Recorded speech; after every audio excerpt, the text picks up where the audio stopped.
დღეს დიდგორის ველზე ქართველებთან იბრძოლეთ მეფე დავითის მეთაურობით ჩვენი ჯარი განუზომლად ძლიერი იყო, მაგრამ ქართველები უფრო მოქნილები და სწრაფები აღმოჩნდნენ ჩვენი აღჭურვილობა, მძიმე ჯაჭვის კოსტუმები და დიდებული ხმლები.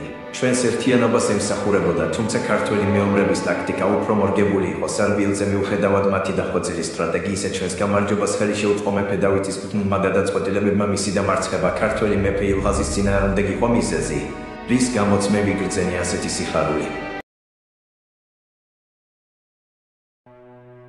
მეფე დავითმა ბრძანა, რომ საქართველოში უნდა დარჩენილიყავი. თბილისი იმ ქალაქად იქცა, სადაც ქართული ხალხი და მათი ტრადიციები ერთმანეთს ერწყმოდა. აქ ყოფნისას გავიაზრე, რომ მეფე დავითის პოლიტიკის დაბრძნული მიდგომების შედეგი ქართული ხალხის ერთიანობაში და მიზანზე ფოკუსირებაში არის. მე პირადად მქონდა საშუალება ვიხილო აკადემია და მეც დავწმუნდი, რომ ქართული ხალხი არა მხოლოდ მებრძოლი, არამედ ინტელექტუალურად ძლიერიც იყო.キラークイーン第3の爆弾バイツァーダスト。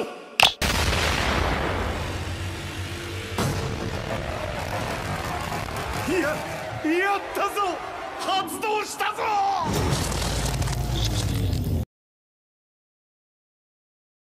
თბილისი ძალიან მომხიბლა თავისი მაცდური კულტურითა და ცხოვრების წესით. ხალხი თბილი და ყურადღებიანი იყო, რაც სწრაფად ხელს უწყობდა ჩემი ადაპტაციის პროცესს. დიდებული იყო, რომ აქ სიღრმისეული შესწავლისა და მეფე დავითის ხელმძღვანელობის წყალობით მისი სამაგალითო მიდგომები და განსჯა მიმიღია. ხალხის გულისხმურითა და შრომის მოყვარეობით ქართველები გამორჩეულები არიან.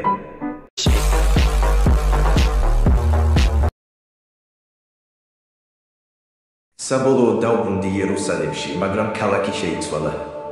ბევრი რამ განახლდა, მაგრამ ძველი იერუსალიმის სილამაზე ისევ შენარჩუნდა. ხალხი კვლავ ერთიანდება, თუმცა ახალმა ცვლილებებმა გამაოცა. მეფე ვალთაზარის გადაწყვეტილებებისგან განსხვავებით ის, რაც მე განვიცადა საქართველოში, მეფე დავითის რჩევები და მისი პოლიტიკის შედეგები იქცა განმანათლებლად.